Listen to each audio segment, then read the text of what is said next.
Hi friends, welcome to our channel. நம்ம சேனலில் TNPSC ரிலேட்டடாக நிறைய வீடியோஸ் அப்லோட் பண்ணிட்டு வரோம். அந்த வகையில் இன்றைக்கி மேக்ஸ் அப்படின்னாலே நமக்கு ஒரு சில கான்செப்ட்ஸ்லாம் நல்லா மனப்பாடமாக தெரியணும். அதில் வர்க்க எண், கன எண், பகா எண் அப்படிங்கிறத நம்ம ஃபிங்கர் டிப்ஸில் வச்சுருக்கணும்.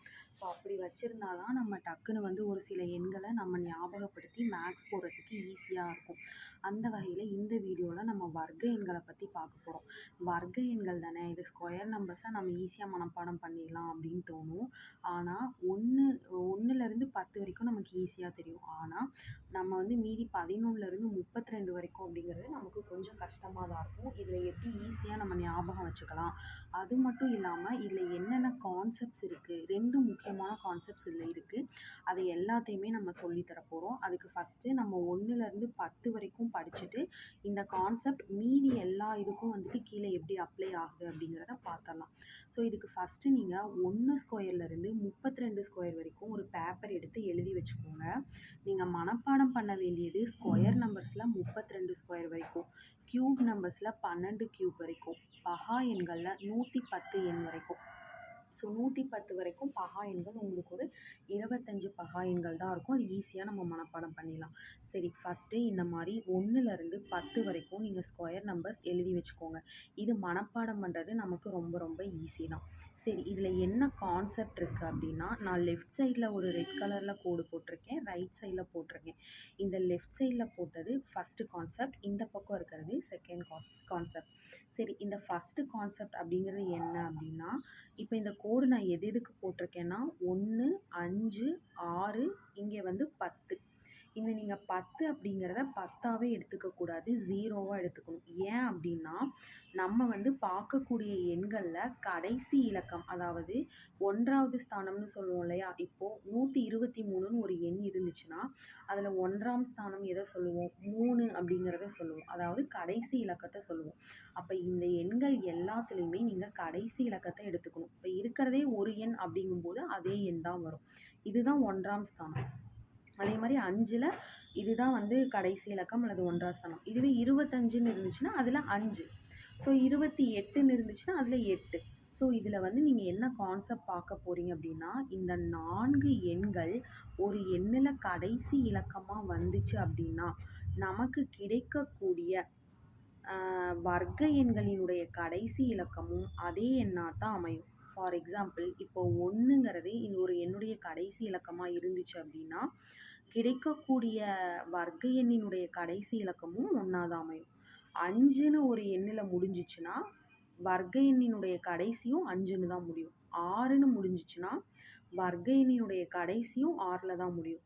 0ன்னு முடிஞ்சிச்சுன்னா கிடைக்கக்கூடிய வர்க்க என்னுடைய கடைசி இலக்கமும் 0ல் தான் முடியும். ஸோ இது சின்ன கான்செப்ட் தான்.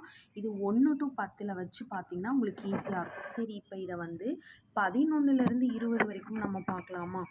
அப்போது இப்போ 11னுடைய கடைசி இலக்கம் 1, அதே மாதிரி வரக்கூடிய வர்க்க எண்ணினுடைய கடைசி இலக்கமும் 1. 15ல் கடைசி இலக்கம் 5, கிடைக்கக்கூடிய வர்க்க எண்ணினுடைய கடைசி இலக்கமும் 5. மீதி எந்த எண்ணுக்கும் அந்த ஒரு ஸ்பெஷாலிட்டி இருக்காது. இந்த மாதிரி 1ல் முடிகிறது, 5ல் முடிகிறது, 6ல் முடியுது, 0ல் முடிகிறது. இது நீங்கள் எங்கே நீங்கள் அப்ளை பண்ணி பார்த்தாலும் இந்த கான்செப்ட் உங்களுக்கு அப்ளை ஆகும். இது ஃபஸ்ட்டு. 2வது கான்செப்ட் பார்த்தீங்கன்னா, இப்போ நான் ரைட் சைடில் கோடு போட்டிருக்கேன். இது என்ன அப்படின்னா, அதாவது இங்கே கடைசி இலக்கம் 1, இங்கேயும் கடைசி இலக்கம் 1. அதாவது 1 ஸ்கொயரும் 9 ஸ்கொயரும் இருந்துச்சுன்னா அது 1ல் முடியும். 2 ஸ்கொயரும் 8 ஸ்கொயரும் 4ல் முடியும். 3 ஸ்கொயரும் 7 ஸ்கொயரும் 9ல் முடியும். அதே மாதிரி 4 ஸ்கொயரும் 6 ஸ்கொயரும் 6ல் முடியும். ஓகேங்களா? இது 2வது கான்செப்ட். அவ்வளோதான். இந்த 2 கான்செப்டை ஞாபகம் வச்சுக்கணும். அதை தவிர்த்து இந்த 11 to 20 எப்படி ஞாபகம் வச்சுக்கலாம் அப்படின்னா, ஈஸியாக ஞாபகம் வச்சுக்கலாம். 11, 12 நமக்கு ஈஸியாக தெரியும். 121, 144 நம்ம மனப்பாடம் பண்ணிக்கணும்.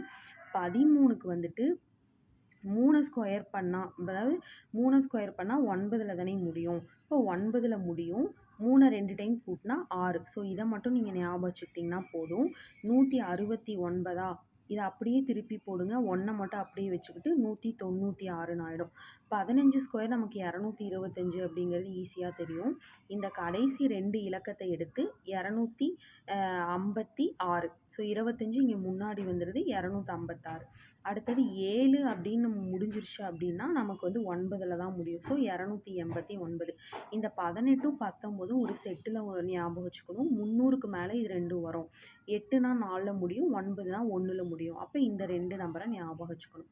அடுத்தது இந்த 21லேருந்து 30 இருக்கு இல்லையா, இது ரொம்ப ரொம்ப சுலபமாகவே இருக்கும். இதில் நீங்கள் வந்து 21ம் 25ம் ஈஸியாக ஞாபகம் வச்சுக்கலாம். 21 441, 25னா 625. இங்கே நடுவில் இருக்கக்கூடிய 3 மட்டும் நீங்கள் ஞாபகம் வச்சுக்கிட்டிங்கன்னா கீழே இருக்கக்கூடிய 5மே உங்களுக்கு ஈஸியாக ஞாபகம் வரும். அதை நான் எப்படின்னு சொல்கிறேன். 21 square 441, 22 square 484, 23 square 529, 24 square 576, 25 square 625 அப்படிங்கிறத நீங்கள் ஞாபகம் வச்சுக்கணும். கீழே இருக்கிறது எப்படி அப்படின்னா, இப்போது 24 ஸ்கொயர் 576னா இதோட நீங்கள் 100 அப்படிங்கிற எண்ணை கூட்டினீங்கன்னா 26 ஸ்கொயர் 676. 23 ஸ்கொயர் 529 இது கூட 200 கூட்டினீங்கன்னா 27 ஸ்கொயர் வரும். 22 ஸ்கொயர் 484 இதோட 300ங்கிற எண்ணை கூட்டினீங்கன்னா இந்த 784 வரும். அடுத்தது 21 ஸ்கொயர் 441 இதோட 400 அப்படிங்கிற எண்ணை நீங்கள் கூட்டினீங்கன்னா இந்த 29 ஸ்கொயர் உங்களுக்கு கிடைக்கும். ஸோ வந்து இது 100, இது 200, இது 300, இது 400.